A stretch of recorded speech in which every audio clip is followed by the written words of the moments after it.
कोणत्याही पिकाच्या वाणामध्ये सरळ वाण, सुधारित वाण, अमेरिकन वाण आणि संमिश्र वाण हे निवडा तुम्ही।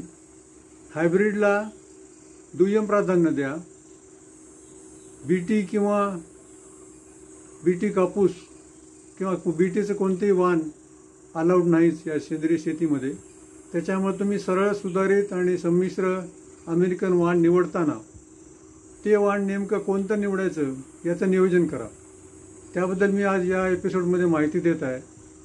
प्रायव्हेट कंपन्या पुष्कळसे नवीन वाण घेऊन अतिशय आकर्षक अल्बम, त्यात नेमकं भरपूर बोंडा असलेले कापूस असे अल्बम दाखवून शेतकऱ्यांना प्रभावित करतात। परंतु प्रायव्हेट कंपनीच्या काही निवडक अपवाद वगळता प्रायव्हेट कंपनींच्या वाणाचं सातत्य राहत नाही। 1 वर्ष 2 वर्ष उत्पन्न चांगलं देईल, तिसऱ्या वर्षी देणार नाही, असा बरेच जणांचा अनुभव आहे। आणि त्या सातत्य नसल्यामुळं आणि त्याच्यामुळे दुसरी एक गोष्ट जाणवते की अशा सुधारित वाणामध्ये, त्यांच्या हायब्रिड वाणामध्ये, संकरित वाणामध्ये कीड आणि रोगाचा प्रादुर्भाव भरपूर होतो। असे काही अर्थात त्यात काही अपवाद आहेत, तरी त्याची तुम्ही काळजी घ्यावी अशी माझी तुम्हाला विनंती आहे। कापसामध्ये कोणतं वाण निवडायचं, तुरीमध्ये कोणतं वाण निवडायचं, आंतरपिकं कोणते घ्यायचे याच्याबद्दल तुम्हाला माहिती असणं आवश्यक आहे।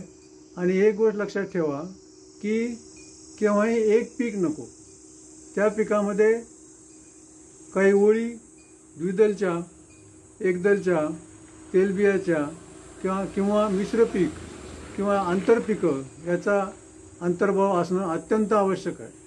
कारण त्याच्यामुळं एक पीक जर बाद झालं प्रतिकूल हवामानामुळं किंवा अन्य कारणामुळं किंवा बाजारभाव पडल्यामुळं, तरी त्यातलं आंतरपीक किंवा दुसरं जे पीक आपण घेऊ त्या आंतरपिकाला तुम्हाला त्याच्यापासून त्याची भरपाई होऊ शकते, नुकसान भरपाई वगैरे। तर यापैकी आपल्याला नेमकं कोणतं वाण निवडायचं आणि याच्याबद्दल एक मार्गदर्शन या ठिकाणी करताना मी असं सांगू इच्छितो की एक पुस्तक मी काढलेलं आहे, विविध पिकांचे पेरणीयोग्य वाण।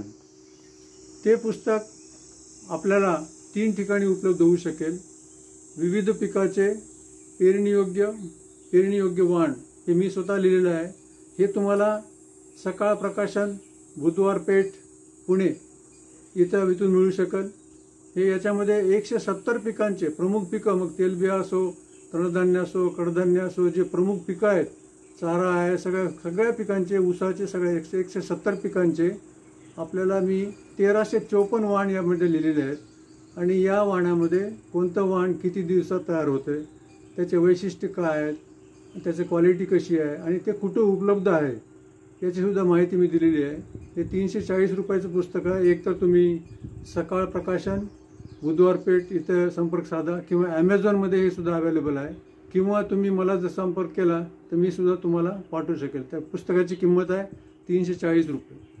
थोडक्यात मी काही प्रमुख पिकाचं या ठिकाणी सांगू इच्छितो तुम्हाला की कापसामध्ये तुम्ही NH 677 हे वाण निवडा। NH 677 हे वाण निवडा। हे 12 ते 14 क्विंटल उत्पन्न पर हेक्टर देऊ शकते। महात्मा फुले कृषी विद्यापीठानं फुले प्रभा हे वाण चांगलं काढलेलं आहे, ते निवडू शकता। फुले माही हे सुद्धा वाण तुम्ही घेऊ शकता, किंवा NH 615 नांदेड कृषी कापूस संशोधन केंद्र जे मराठवाडा कृषी विद्यापीठ परभणीच्या अंतर्गत आहे, त्यांचं सुद्धा NH 615 हे जवळजवळ बीटी वाणा इतकं उत्पन्न देते आणि त्याला आपल्याला कीड रोगांचे तुलनेनं प्रादुर्भाव कमी आहे, असे एक कापसाचे वाण निवडा। तुम्ही जर तुमचं जर पीक सोयाबीन असेल तर मराठवाडा कृषी विद्यापीठाचं 731 हे वाण निवडा। MAUS 731 हे वाण तुम्हाला 28 ते 31 क्विंटल प्रति हेक्टरी उत्पन्न देऊ शकते।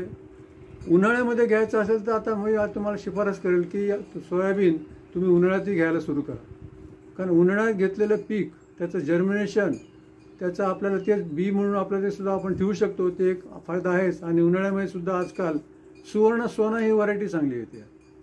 फुले संगम ही महात्मा फुले कृषी विद्यापीठाची चांगली व्हरायटी आहे। फुले पूर्ण नावाची चांगली व्हरायटी आहे, किंवा परभणीची PB NS 184 तर हे वाण सोयाबीनमध्ये निवडा. मी रिपीट करेन या ठिकाणी. सोयाबीन MAUS 731, उन्हाळ्यामध्ये सुवर्ण सोना, फुले संगम, पूर्णा, PBNS 184. समजा ज्वारी घेत असाल तुम्ही तर परभणी कृषी विद्यापीठाची परभणी शक्ती ही व्हरायटी खरीप आणि रब्बीमध्ये घेऊ शकता तुम्ही. त्याचं 22 ते 25 क्विंटल उत्पन्न येऊ शकते. तुरीमध्ये फुले राजेश्वरी, PKV आश्लेषा, फुले तृप्ती किंवा फुले कावेरी या सगळ्या वाणाची माहिती या पुस्तकात दिलेली आहे. किती दिवसात तयार होतं, त्याचे काय वैशिष्ट्य आहे. मुगामध्ये तुम्ही जर आंतरपीक घेत असाल तर मुगामध्ये तुम्हाला विराट नावाची जात चांगली आहे. रब्बीमध्ये तुम्हाला हरभरा घ्यायचा असेल चना तर परभणी चना 16 ही चांगली व्हरायटी नवीन काढलेली आहे परभणी विद्यापीठानं. तीळ तुम्हाला खरीपमध्ये घेता येईल, रब्बीमध्ये अर्ध रब्बी घेता येईल आणि रब्बीमध्ये उन्हाळ्यात घेता येईल. तर ह्या तिळासाठी तुम्हाला फुले पूर्णा किंवा जळगाव संशोधन केंद्राचं JLT 7 ज्याला तापी नाव सुद्धा म्हणतात ती व्हरायटी तुम्हाला तिळामध्ये घेता येईल. ऊसामध्ये तुम्हाला फुले कृषी विद्यापीठाची 150-12 ही जात उत्तम आहे किंवा 13,007 ही जात उत्तम आहे किंवा MS 140-82 ही जात निवडा. त्याचा खोडवाही चांगला आहे. या ऊसामध्ये तुम्हाला हे उत्पन्न चांगलं देऊ शकते.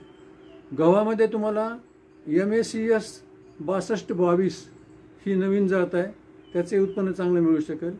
महात्मा फुले कृषी विद्यापीठाची सात्विक जात चांगली आहे आणि अनुपम नावाची जात सुद्धा चांगली आहे.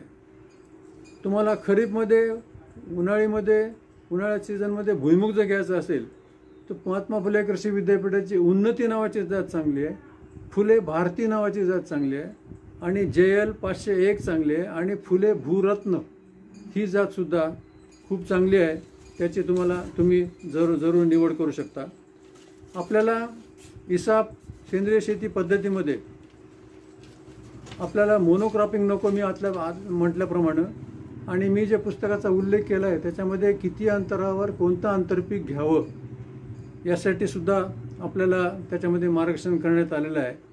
आणि एक गोष्ट लक्षात ठेवा, रासायनिक शेती सोडून सेंद्रिय शेतीकडे किंवा इसाप शेती पद्धतीकडे वळाल्यानंतर तुम्हाला उत्पन्न कमी होणार आहे. हे उत्पन्न कमी होऊ नये म्हणून एक अत्यंत महत्त्वाची गोष्ट मला करायची आहे. मुख्य पिकाची पेरणी करण्याआधी तुम्हाला हिरवळीचे पीक घ्यायचं आहे. पण हिरवळीचं पीक नुसतं ताक किंवा धेंचा असं नको आपल्याला.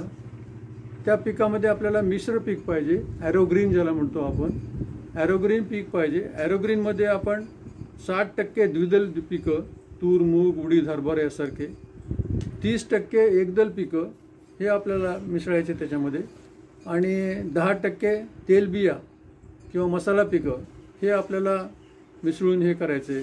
जर डिटेल तुम्हाला लिहून घ्यायचं असेल तर कृपया लिहून घ्या की ज्वारी, बाजरी, मका किंवा ज्वारी आणि बाजरी 5-5 किलो घ्या. मटकी, तूर, चवळी आणि मेथी हे 1-1 किलो घ्या. तीळ किंवा कारळ घ्या 200-200 ग्रॅम. मिरची, धने, सूर्यफूल, आंबाडी हे घ्या अर्धा किलो. ताक घ्या 5 किलो. धेंचा घ्या 5 किलो. राजगिरा 100 ग्रॅम मिसळा. हे सगळं मिश्रण काही याच्यामध्ये आपल्याला लक्षात येईल की हे सगळं मिश्रण कमी जास्त जरी झालं तर हरकत नाही, परंतु 30 किलो एका एकराला पडलं पाहिजे. 30 किलो हे ॲरोग्रीनचं बियाणं एका एकराला पडलं पाहिजे. 2 महिन्यानंतर ते तवाचा नांगर किंवा कल्टिवेटरनं हे ते जमिनीत गाडा.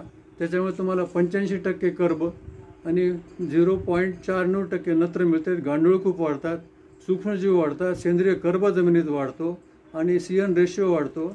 त्याच्यामुळे हे लक्षात ठेवा की ॲरोग्रीन हे घेतल्याशिवाय कोणते पीक घेऊ नका. केळी, हळद, ऊसासारखे पिकंसुद्धा ॲरोग्रीन घेऊन हे पीक लावले तर तुम्हाला जणू काही रासायनिक खत दिलं आहे असं त्याच्या तुम्हाला जाणवेल की इतकं चांगले लका की हिरवेगारपणा आणि चांगलं उत्पन्न त्याचे येऊ शकते. तर मित्रांनो, हे ॲरोग्रीन हे वापरा. आणि काही तुम्हाला नंतर बायोडायनॅमिकबद्दलसुद्धा मी सांगू शकेन, पण या एपिसोडमध्ये वेळेअभावी आपण या ठिकाणी एवढ्यावरच थांबूया. आणि तुम्ही सगळे याच्याबद्दल प्रतिसाद देतात त्याबद्दल पुन्हा एकदा धन्यवाद. आपले कॉमेंट्स आणि सबस्क्रायबर होण्यासाठी तुम्हाला पुन्हा विनंती करतो. धन्यवाद. नमस्कार.